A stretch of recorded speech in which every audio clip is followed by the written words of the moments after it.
अन्नदाता। पग पग पर है संग तुम्हारे अन्नदाता। लहू किसानों का बन के पसीना सींचता है धरती का सीना।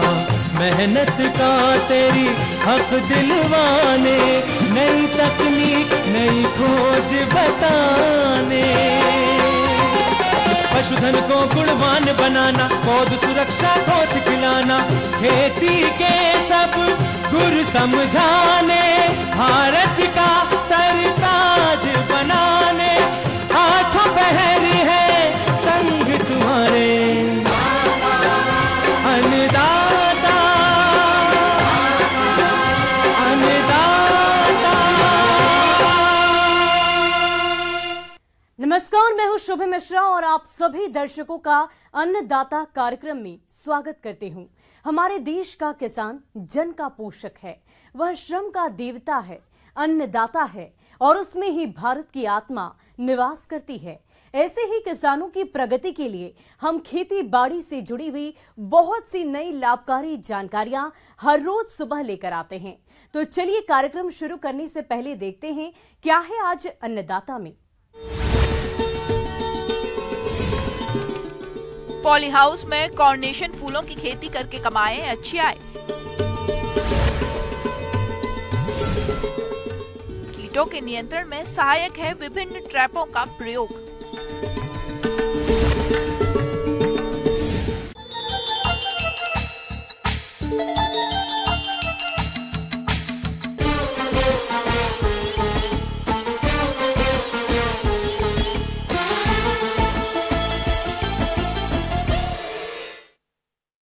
आजकल कट फ्लावर के रूप में कॉर्नेशन की मांग बहुत बड़ी है। इसके फूल रंग बिरंगे और काफी खूबसूरत होते हैं, इसी वजह से लोगों को खूब पसंद आते हैं। इसकी खेती पॉली हाउस में उच्च तकनीकियों को अपनाते हुए किसान साल भर कर सकते हैं और इससे अच्छी आमदनी कमा सकते हैं। तो चलिए कॉर्नेशन फूल की खेती पर तकनीकी जानकारी लेते हैं बागवानी विशेषज्ञ डॉक्टर मोनिका पटेल से।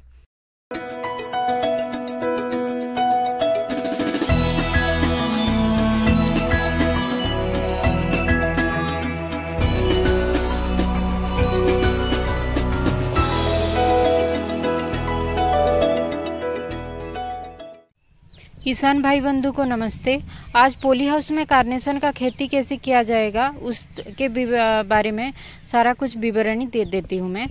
और कार्नेशन का जो खेती है अभी जो है मुख्यतः दो टाइप का कार्नेशन होता है, जैसे कि मालमाइसन और सीम। तो कृषि भाई बंधु के लिए सीम का जो कार्नेशन, सीम कार्नेशन का जो प्रजाति है और वही को ज़्यादातर मतलब कृषि भाई बंधु प्रीफर करते हैं। तो सीम कार्नेशन का बहुत सारा वेराइटीज़ है, जिसमें है बाल्टिको, ट्रॉपिकाना, उसके बाद है liberty, tundra, white tundra etcetera. और जो है स्प्रे कार्नेशन और जो है स्टैंडर्ड कार्नेशन, दो टाइप का है।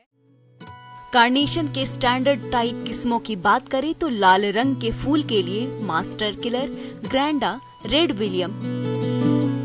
पीले रंग के लिए रागिनो, डिसोल, पैलास मुर्सिया, ताहिती। गुलाबी रंग के लिए Leena, Sharina, pink Sim, Cady, Oriana. सफेद रंग के लिए white Sim, Roma, candy white, Sonsara किस्मों का चयन करें। स्प्रे टाइप कार्नेशन के फूल ज्यादा संख्या में छोटे छोटे खिलते हैं। इसमें लाल रंग के लिए रॉनी कर्मा, इंजो, इटना, गुलाबी रंग के लिए Kareena, Melody, silver pink, Barbara, media Natalie, पीले रंग के लिए येलो ऑडियन, एलिसिटा, लियोर, काराटाउच, सफेद रंग के लिए आइसलैंड, एक्सेल टिब, व्हाइट रॉयल्टी आदि किस्मों का चयन कर सकते हैं। और इसके बाद जो है ये सीम कार्नेशन को टर्मिनल कटिंग्स, उसका जो पौधे का ऊपर वाला जो हिस्सा है उसी का कटिंग से लगाया जाता है। और इसको 20 से 21 दिन के में इसका जो पौधा तैयार हो जाती है, टर्मिनल कटिंग्स जहाँ से उसका जड़ निकल के आता है। और उसके बाद इसको हम लगाएंगे कियारी करके, मतलब पॉली हाउस के अंदर। कियारी का साइज रहेगा 10 मीटर इंटू 1 मीटर इंटू उसका जो हाइट है उसका वो हाइट रहेगा 45 सेंटीमीटर से 30 सेंटीमीटर तक। उसके बाद जो है ये जो कार्नेशन है इसमें हम पहले करेंगे स्टेरिलाइजेशन का ऑपरेशन। तो स्टेरिलाइजेशन जो है इसी का ऑपरेशन की वजह से यहाँ पे जो जितना खरपतवार है ये नहीं कम उगेगा। उसके बाद जो है कहती हूँ डेजोमेट, ये बहुत ही मतलब लाभदायी मतलब हर्बिसाइड बोल सकते हैं, और फंगिसाइड है और नेमाटीसाइड है जो सूत्रकृमि का, तो इसको रोकता है। इसके बाद हम जब डाइजोमेट को एप्लीकेशन करेंगे उसके 15-20 दिन बाद ही हम पौधे जो तैयार हुआ वाला उसको लगाएंगे। और इसमें नाइट्रोजन का जो मात्रा है 10 ग्राम प्रति मीटर स्क्वायर में, और उसके बाद फास्फोरस भी 10 और ये जो पोटास का है वो 30 ग्राम प्रति मीटर स्क्वायर में। इसकी रोपाई तैयार क्यारियों में 30 सेंटीमीटर या 6 इंच की दूरी रखते हुए जिगजैग तरीके से करते हैं। रोपाई के बाद ड्रिप के माध्यम से हल्की सिंचाई करते हैं और पौधे की अच्छी बढ़वार होती रहे इसके लिए समय समय पर घुलनशील उर्वरक जैसे NPK 19-19-19, NPK 13-00-45, NPK 00-52-34 आदि का प्रयोग करते हैं। इसमें फूलों की क्वालिटी अच्छी रहे इसके लिए समय समय पर 1 या 2 शाखाओं को छोड़कर शेष शाखाओं की कटाई कर देते हैं। उसके बाद नेक्स्ट जो है नेटिंग क्या है, इसको जो नेट के धागे मतलब तार से इसको ऊपर से ऊपर मतलब स्टेक बांस के या कोई लकड़ी के में उसको ऊपर करके उसको सपोर्ट देना पड़ता है चारों तरफ से और बीच बीच में ही, तो इसको नेटिंग बोला जाता है। जो नेटिंग है इसको हम देंगे 15 सेंटीमीटर, उसके बाद 30 और 35 सेंटीमीटर में, और नेक्स्ट है 50 सेंटीमीटर में, तो जो पौधे को सपोर्ट मिल जाता है। तो इसके बाद जो है ये सपोर्ट इसीलिए बहुत ही ज़रूरी है क्योंकि इसका जो नोड है वो मतलब बहुत आसानी से टूट जाता है, तो इसीलिए इसको सपोर्ट देना बहुत ज़रूरी है। जहाँ तक इसमें लगने वाले कीटों की बात है तो इसमें लाही कीट का प्रकोप होता है। यह कीट कार्नेशन में सबसे ज्यादा नुकसान पहुँचाता है। ये कीट चूस कर पौधों को कमजोर करने के साथ साथ वायरस भी फैलाता है। इस कीट की रोकथाम के लिए डाइमिथोएट दवा का 2 मिलीलीटर प्रति लीटर पानी में घोलकर छिड़काव करें। इसका दूसरा कीट है थ्रिप्स। यह नन्हा कीट पौधे का रस चूस कर नुकसान पहुँचाता है। इसकी रोकथाम के लिए मेलाथियान दवा का 2 मिलीलीटर प्रति लीटर पानी में घोलकर छिड़काव करें। और उसके बाद यहाँ पे हमेशा बोरॉन का जरूर ही एप्लीकेशन कीजिए, जिसको बोराक्स वे में मिलता है वो है 0.2% बोराक्स जो है उसको स्प्रे करना है क्योंकि यहाँ पे बोरॉन का डेफिशिएंसी बहुत दिखाई देता है। उसके बाद इसका जो फसल है 125 दिन से 170 दिन में तैयार हो जाता है, इसका फूल खिलना शुरू हो जाता है। और कार्नेशन का फसल एनुअल नहीं है, ये पेरिनियल है, मतलब 1 वर्ष में ख़त्म नहीं होती, ये देती रहती है। ऑलमोस्ट 2 to 3 ईयर्स तक ये ठीक ठाक खेती दे देगी जो लाभान्वित हो सकते हैं हम लोग। जब फूल तैयार हो जाती है और इसमें जो 2 टाइप का मार्केट है, एक जो स्थानीय मार्केट में हम अगर बेच रहे हैं और दूसरा है दूर वाला मार्केट में बेच रहे हैं। तो स्थानीय मार्केट में जो पास वाला है हम तुरंत जब कटाई कर रहे हैं तो तुरंत से हम उसको पानी में रखेंगे क्योंकि ये बहुत मतलब जल्दी इसका में विल्टिंग टाइप का आ जाता है और भंग, तो पानी में रखेंगे और नेक्स्ट उसके बाद उसको स्ट्रिपिंग करते जाएंगे। स्ट्रिपिंग क्या है, उसका नीचे वाला जो पत्ता है उसको निकालना, तो उसको हम निकालते जाएंगे और उसको ग्रेडिंग करते जाएंगे उसका स्टेम के लेंथ के हिसाब से। और पेटी जिसको नॉर्मल लोकल लैंग्वेज में बोलते हैं, वहाँ पे हम फिर इसका पॉलीथीन में थोड़ा रैप करके ऊपर भाग में या फिर इसको जो न्यूज़पेपर में रैप करके और ऊपर में थोड़ा कुशनिंग मटेरियल देके आइदर पुआल से या न्यूज़पेपर का छोटा छोटा बारीकी से कटिंग करके उसको देके फिर हम इसको एक्सपोर्ट करेंगे। किसान भाइयों, अभी तक आपने खेती से जुड़ी हुई कुछ उपयोगी जानकारियां देखी। अब लेते हैं एक छोटा सा ब्रेक, जल्द ही लौटेंगे और कार्यक्रम में आगे भी है खेती बाड़ी से जुड़ी महत्वपूर्ण जानकारियां, तो बने रहिए हमारे साथ।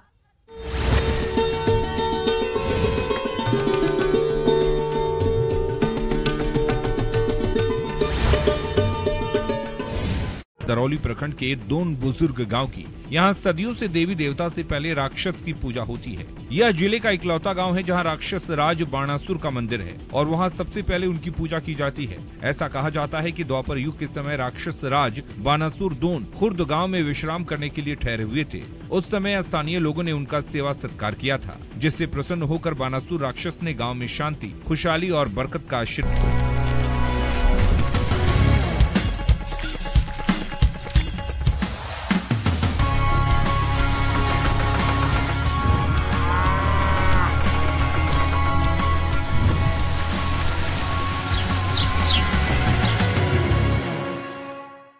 और ब्रेक के बाद आप सभी दर्शकों का अन्नदाता में स्वागत है। चलिए अब रुक करते हैं अगली कड़ी की ओर।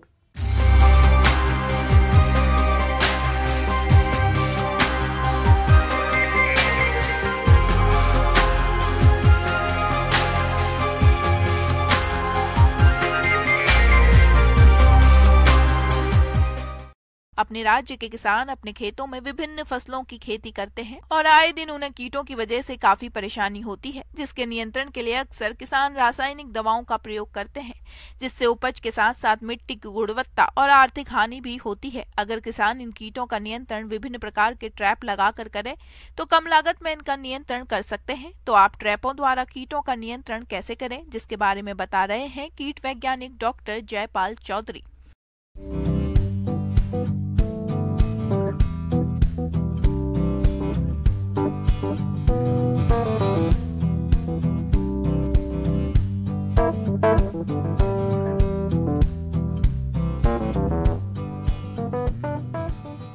किसान भाइयों को जानकारी के लिए आवश्यक है कि बहुत सारे जो कीट नियंत्रण की विधियां हैं उनमें कीटनाशकों के अलावा और भी बहुत सारा विधियां हैं। किसान भाई इसी में हम बात करते हैं ट्रैप्स की। ट्रैप्स में हम बहुत सारी ट्रैप्स जो मार्केट में मिलती भी हैं या फिर किसान भाई अपने स्तर पे बना भी सकते हैं। पहला ट्रैप जिसका मैं बताना चाहूँगा कि इंसेक्ट्स में क्या होता है कि उनका जो देखने का तरीका होता है वो किसी कलर को कुछ अच्छे से अट्रैक्ट होते हैं। अगर आप पीले रंग के कपड़े पहन के बाहर में निकलते हैं तो बहुत सारी लाही आपके कपड़ों के ऊपर लाही बैठ जाती है आकर के, तो ये जो पीला रंग है उसके ऊपर आकर्षित होती है। इसी का फायदा ध्यान में रखते हुए अगर हम जो येलो कलर के जो अगर पॉलीथीन है या कलर है उसके ऊपर में कुछ स्टिकी सब्सटेंसेस लगा दें और खेत के अंदर में चिपका देते हैं तो इसके ऊपर में लाही, इसके साथ में जो हॉपर्स और बहुत सारे जैसिड्स इसके ऊपर में आकर के चिपक जाते हैं। इससे फायदा ये होगा कि आपको पता लग जाएगा कि आपके खेत में कौन सा कीड़ा किस समय में कितनी संख्या में आ रखा है, तो उसका हमारे को कंट्रोल करने में आसानी होती है। तो ये येलो स्टिकी ट्रैप्स हैं। अगर इसी कलर को हम ब्लू कर देते हैं तो ये ब्लू स्टिकी ट्रैप्स जिसमें बहुत सारे थ्रिप्स की स्पीसीज भी ट्रैप होती हैं। और हमने यहाँ पे देखा है कुछ जो मॉथ्स हैं, जो हानिकारक मॉथ हैं, वो भी इसके ऊपर आकर्षित होते हैं। तो ये दो तरह के ट्रैप्स हैं, येलो और ब्लू स्टिकी ट्रैप्स। आप खुद से बना सकते हैं। जो येलो कलर का जो पॉलीथीन लेके या ब्लू कलर का पॉलीथीन लेकर के उसके ऊपर में आप स्टिकी सब्सटेंसेस, ग्रीस या जो तेल होता है करंज का तेल, ये लगा करके आप फील्ड में किसी जो लकड़ी होती है उसके ऊपर में चिपका रख दीजिए तो कीट पतंगे आकर के उसकी तरफ में आकर्षित होंगे और चिपक करके जो नुकसान होने वाला है उससे आप बचा सकते हैं। टी आकार की खूंटी लगाना। आमतौर पर पक्षी अधिकांश कीटों को खाते हैं। ऐसे में अगर खेतों में पक्षियों को बैठने का स्थान दे दिया जाए तो काफी हद तक हानिकारक कीड़ों को ये पक्षी खा जाते हैं। इसके लिए खेत में 10 से 12 स्थान पर टी आकार की खूंटियां लगा देनी चाहिए। लेकिन ध्यान रहे कि जब फसल में दाने बन रहे हो तो इन खूंटियों को निकाल दें। पक्षी फसल को भी नुकसान पहुंचा सकते हैं। फेरोमोन ट्रैप या गंधपाश। फेरोमोन ट्रैप फसलों को क्षति पहुंचाने वाले सूडियों के नर पतंगों को फंसाने के लिए प्रयोग किया जाता है। इससे सबसे पहला इन ट्रैप से होता है कि आपके खेत में संक्रमण कितना है इसका पहला पता चलेगा। अगर इनकी संख्या बढ़ा देते हैं तो कीट नियंत्रण में भी ये सहयोग करेगा। इसके साथ में कई बार देखते हैं कि अगर कीटों को समय पर, अगर फिरामोन्स के स्पेशल केस में देखते हैं, अगर कीटों को जब मेटिंग करते हैं उस टाइम में उनको डिस्टरबेंस किया जाता है इन ट्रैप्स के द्वारा, तो उसका भी इनमें इसके प्रयोग से उनकी संख्या में कमी होती है। वही ट्रैप प्लास्टिक का बना होता है जिसमें कीप के आकार के मुख्य भाग पर लगे ढक्कन के मध्य में मादा कीट की गंध युक्त ल्यूर लगाया जाता है जो नर पतंगों को आकर्षित करता है। कीप के निचले भाग पर पॉलीथीन की थैली लगाई जाती है जिसमें नर पतंगे फंस जाते हैं। थैली के निचले मुख पर रबड़ बैंड हटाकर फंसे पतंगों को मारकर निकाल दिया जाता है। ल्यूर विभिन्न प्रकार के नर कीटों को आकर्षित करने के लिए अलग अलग गंध का ल्यूर लगाना होता है।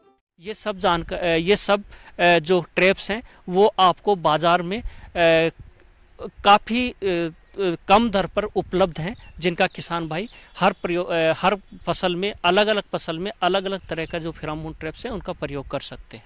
फल मक्खी का जो पिल्लू होता है सफ़ेद रंग का, फलों के अंदर में जैसे आम में, अमरूद में, सपोटा, जो भी फ्रूट्स है उसमें एक सफ़ेद रंग का पिल्लू पाया जाता है। इस पिल्लू की वजह से फल सड़ता है। इस कीट का नियंत्रण करना बहुत मुश्किल होता है, क्योंकि उसी समय में फल पकता है तो हम कीटनाशकों का प्रयोग नहीं कर सकते हैं उस समय में। यदि फल का पकने से पहले हम इन फेरोमोन ट्रैप्स का, इसके लिए मिथाइल यूजिनोल, इस मिथाइल यूजिनोल का 4 भाग, इथाइल एल्कोहल को 6 भाग और 2 भाग जो सक्सेस आता है उसको मिला करके, इस रेशियो में मिला करके जो लकड़ी के वुडन जो ब्लॉक्स होते हैं उनको 72 घंटे या 48 घंटे के लिए आप डुबो करके उसको खेत में जो पानी की खराब बोतलें हैं उसमें उसको डाल देते हैं और छेद बना के लटका देते हैं। इसके साथ में बहुत सारे ट्रैप्स और भी हैं। इन ट्रैप्स को जो ये अगर कलर जो उसकी बात कर रहे थे तो कुछ यूवी लेंस होती हैं जिसके ऊपर में इंसेक्ट बहुत आकर्षित होता है, उसका फायदा उठाकर हम लाइट पर देखते हैं कि बहुत सारे कीट पतंगे, स्पेशली जो दीमक का प्रकोप है वो बढ़ जाता है। दीमक का जो एडल्ट्स होते हैं वो लाइट पे आते हैं। इसके साथ में जो सफ़ेद लट होती है उसका जो भ्रंग होता है वो लाइट पर आता है। तो इसी का फायदा उठा करके यदि हम खेत में एक बल्ब जला करके उसके नीचे में जो एक बड़ा सा बर्तन रख के उसमें थोड़ा केरोसिन डाल दीजिए, इसमें बहुत सारे जो शाम के समय में दीमक और जो सफ़ेद लट के जो भ्रंग है वो आकर के नियंत्रण होंगे और जो आने वाली फसल है उससे आप बचा सकते हैं। ये देसी तरीका है। इसके साथ में आपको मार्केट में बहुत सारे लाइट ट्रैप्स और सोलर बेस्ड ट्रैप जो मिलते हैं वो उनका भी आप प्रयोग कर सकते हैं, जो लाइट ट्रैप्स हैं। आगे और भी है खेती बाड़ी से जुड़ी हुई बहुत सी रोचक जानकारियां, पर यहां पर रुकेंगे एक और छोटे से ब्रेक के लिए और जल्द हाजिर होंगे।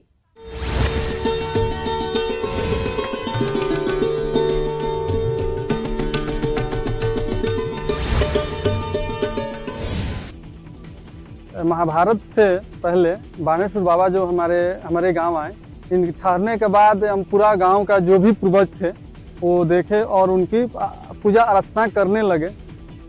राक्षस राज बानासुर के मंदिर के पास ही अन्यकाई मंदिर भी है। राक्षस राज की पूजा करने के बाद भगवान शनिदेव, माता सीता, भगवान श्री राम और अंत में भोले शंकर की पूजा अर्चना की जाती है। इन सभी स्थानों पर हर दिन सुबह और शाम श्रद्धालु पूजा अर्चना करने के लिए आते हैं।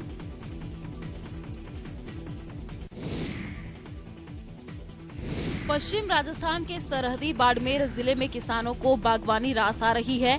पारंपरिक खेती के बजाय किसान अब अनार की खेती को तरजीह दे रहे हैं। वर्ष 2010 में पहली बार 30 हेक्टेयर में अनार की खेती की शुरुआत हुई थी, जो कि आज बढ़कर 11,130 हेक्टेयर तक पहुंच गई है और 4,000 किसान इसकी खेती कर रहे हैं। दरअसल अनार की बम्पर पैदावार के बाद आय में बढ़ोतरी से किसानों का रुझान अनार की खेती की तरफ बढ़ रहा है। सबसे खास बात यह है कि इस बार अनार 5,875 रुपए प्रति क्विंटल के हिसाब से बिक रहे हैं। बाड़मेर उद्यानिक विभाग के कृषि अधिकारियों के मुताबिक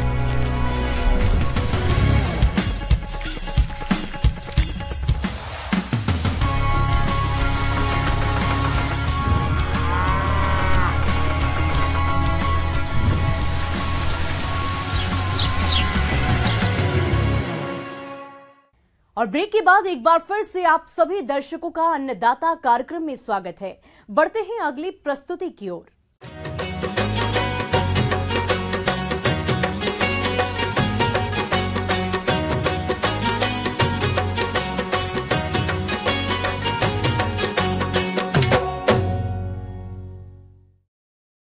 प्रदेश के बहुत से किसान भाई बरबटी की खेती करते हैं, जिसे हम लोबिया के नाम से भी जानते हैं। और जिन किसानों ने लोबिया की फसल लगा रखी है, उनको इस फसल से अधिक उपज लेने के लिए जरूरी है आप खरपतवार नियंत्रण, सिंचाई प्रबंधन करते हुए लोबिया की फसल में कीट और रोगों की रोकथाम के उपाय करें। तो आप किस प्रकार से करें इन सभी कार्यों को, इस बारे में जानकारी दे रहे हैं विषय विशेषज्ञ अनुराग पटेल।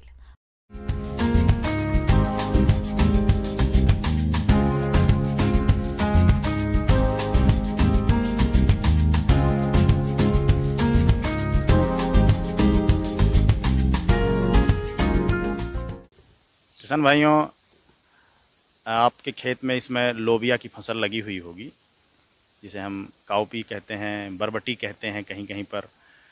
तो अब इस फसल में विशेष ध्यान देने की ज़रूरत है। मुख्य रूप से इसमें फसल बढ़ रही होगी, तो ये फसल मुख्य रूप से आप दो पर्पज़ से, दो उद्देश्यों से लगाते हैं। एक तो सब्जी के हिसाब से, उसकी बरबटी को बेचकर सब्जी उसकी खाते हैं हम, और दूसरे दाल के लिए इसका उपयोग करते हैं। अब बात आती है इसमें खरपतवार निदा नियंत्रण की। लाइन से है तो मेड़ नाली पद्धति में है तो उसको आप निदाई कर लें, उसमें डोरा चला लें, उसमें हैंड हो चला लें, इस टाइप से उसकी निदाई कर सकते हैं। और यदि लाइन से नहीं है तो मैनुअल एक एक खरपतवार निकाल कर उस खरपतवार को उसमें से खेत को साफ करें। हमारे जिन किसान भाइयों ने बरबटी की खेती की है, उनकी फसल अभी बढ़वार की अवस्था पर है और इस फसल से आगे चलकर अच्छा उत्पादन मिले, इसके लिए अधिक बारिश के पानी से तो फसल को बचाना ही है। साथ ही साथ जिन क्षेत्रों में वर्षा का अंतराल अधिक हो गया है, वहां पर खेत में उचित नमी बनाए रखने की व्यवस्था करें। अभी बारिश का सीजन है, बारिश कभी तेज हो जाती है, कभी हो सकता है कि सूखा की स्थिति आ जाए, तो जल प्रबंधन बहुत ज़रूरी है। जल प्रबंधन से हमारा तात्पर्य है कि जल ज़्यादा भी नहीं होना चाहिए, कम भी नहीं होना चाहिए, नमी खेत में समुचित नमी बनी रहनी चाहिए। यदि ज़्यादा जल है तो उसको जल निकास की व्यवस्था की जानी चाहिए। नाली जो है, आप नाली को देख लें, नाली का मेड़ वगैरह खुला होना चाहिए ताकि पानी बरसे, पानी निकल जाए। यदि कहीं जल जमाव की स्थिति है तो उसको निकासी की व्यवस्था करनी चाहिए। इसके अलावा यदि सूखे की स्थिति निर्मित हो रही है, ज़्यादा लंबा पानी नहीं बरसा है, तो हल्की सिंचाई की व्यवस्था की जानी चाहिए। अगर आप सिंचाई कर देते हैं क्रांतिक अवस्थाओं पर, खासकर फलियां बनने की अवस्था पर, तो आपको अच्छी खासी फलियां मिल जाएंगी और इससे आपकी फसल भी बच जाएगी। किसान भाइयों, बरबटी की फसल में फली छेदक इल्ली का प्रकोप होता है। ये कीट पहले पत्तियों को खाकर नुकसान पहुंचाती है और उसके बाद फली आने पर ये कीट फलियों में छेद करके उनको खाता है, जिससे फलियों की गुणवत्ता खराब हो जाती है। तो आप इस कीट की शुरुआती अवस्था पर जैविक नियंत्रण के लिए नीम तेल की 5 मिलीलीटर मात्रा को प्रति लीटर पानी में घोलकर छिड़काव करें और प्रकोप आर्थिक क्षति स्तर पर अधिक हो तो क्यूनोल फॉस दवा की 1 मिलीलीटर मात्रा का प्रति लीटर पानी के हिसाब से घोल बनाकर छिड़काव करने पर इस कीट का नियंत्रण आसानी से हो जाता है। किसान भाइयों, बरबटी की खेती के लिए इसके बाद बात आती है फसल सुरक्षा की। बरबटी की खेत में आप देखेंगे कि पीले पत्ते हो जाते हैं, जिसको पीला मोज़ेक, पीला सिरा मोज़ेक बीमारी कहते हैं। ये एक विषाणु जनित रोग है। अगर आप लगातार खेत का निरीक्षण कर रहे हैं, कहीं भी पीला मोज़ेक टाइप के लक्षण दिख रहे हैं, सिराएं उसकी पीली हो रही हैं, तो उस पेड़ को जड़ से उखाड़ लेना चाहिए। जड़ से उखाड़ कर गड्ढा खोद के और ज़मीन में उसको गाड़ देना चाहिए। ये क्रिया हमें 7, 8, 10 दिन लगातार वॉच करना चाहिए, क्योंकि ये मोज़ेक किसी पेड़ में आ रहा होगा, किसी में अभी इसका इन्फेक्शन हुआ होगा। तो कुछ ही पौधे रहते हैं जिससे ये बीमारी पूरे खेत में फैल जाती है। तो जो पौधे ग्रसित हैं इस रोग से, उन पौधों को उखाड़ कर नष्ट कर देना एक इसका बहुत बड़ा उपचार है। इसके अलावा हम देखें, अगर उस खेत में कोई सफ़ेद रंग के सफ़ेद मक्खी सामान्यतः ये पत्तियों के नीचे बैठी होती हैं, अब उसको हिला हिला के थोड़ा सा देखें, अगर ऐसी सुबह के समय देखें अगर कोई मक्खी इस टाइप की दिख रही हैं, तो इसका हमें नियंत्रण करने के लिए जैविक चीज़ों का पहली बार इस्तेमाल करना चाहिए। कोशिश करना चाहिए कि हमें 5 ml नीम का तेल जो है प्रति लीटर पानी के हिसाब से इसका छिड़काव कर देंगे, तो ये कीट सामान्यतः नियंत्रित हो जाता है और आपकी फसल बच निकलती है और आपको अच्छा फसल मिल जाती है। फिर भी यदि चूसक कीटों की संख्या ज़्यादा है और ये फसल आपको दिख रहा है कि नुकसान पहुंचाने की स्थिति में है और कीट नियंत्रित नहीं हो रहे हैं, पीला मोज़ेक बढ़ने की संभावना रहेगी, तो आपको रासायनिक दवाई का इस्तेमाल कर सकते हैं। फली तुड़ाई करने के बाद इसमें दवा जो है थायमेथोक्साम 0.5 ml प्रति लीटर के हिसाब से छिड़काव करने से इसका उपचार हो सकता है। इसके अलावा इमिडाक्लोप्रिड दवा जो है ये भी 0.5 ml प्रति लीटर। इसके अलावा इमामेक्टिन बेंजोएट का भी इस्तेमाल कर सकते हैं, लेकिन फलियों को तोड़ लेने के बाद ही, सारी फलियों को तोड़ लें, उसके बाद ही इसका इस्तेमाल करें, ताकि 5-7 दिन तुड़ाई का कोई अवसर ऐसा ना रहे कि हमको फसलें तोड़नी पड़ें या फलियां तोड़नी पड़ें।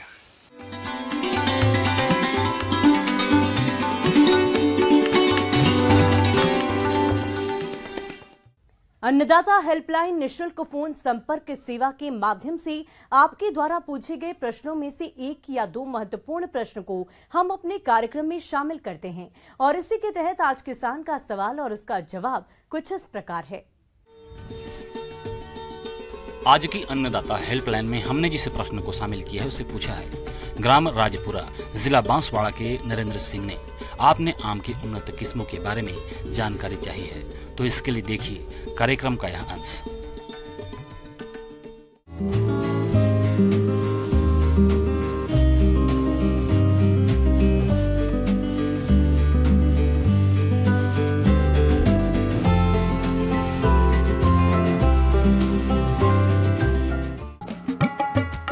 आम की किस्मों की बात करें तो सघन बागवानी के लिए आम्रपाली, गुलाब खस, मलिका का नाम प्रमुख तौर पर आता है। इसी तरह सामान्य बागवानी के लिए जर्दालू, मालदा, दुधिया, मालदा, सिपिया, लंगड़ा, दशहरी, पहाड़फर, सिंदुरिया, रत्ना, मंजीरा, सबरी, राजेंद्र राम सिंधु आदि को लगा सकते हैं।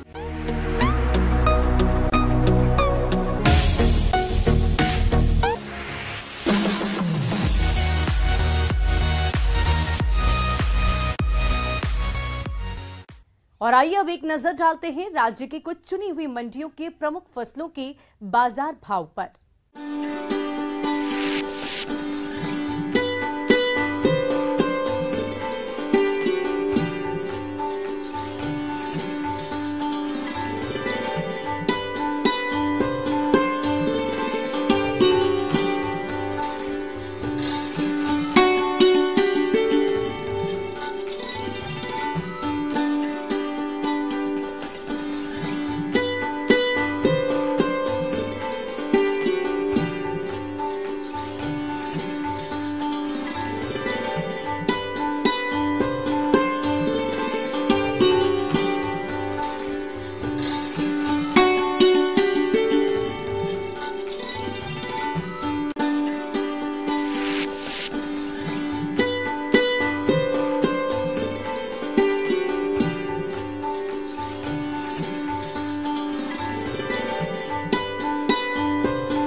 किसान भाइयों, अन्नदाता आपकी सेवा के लिए संकल्पप्रत है। कृषि संबंधित समस्या और सुझाव के लिए आप हमें इस पते पर संपर्क कर सकते हैं।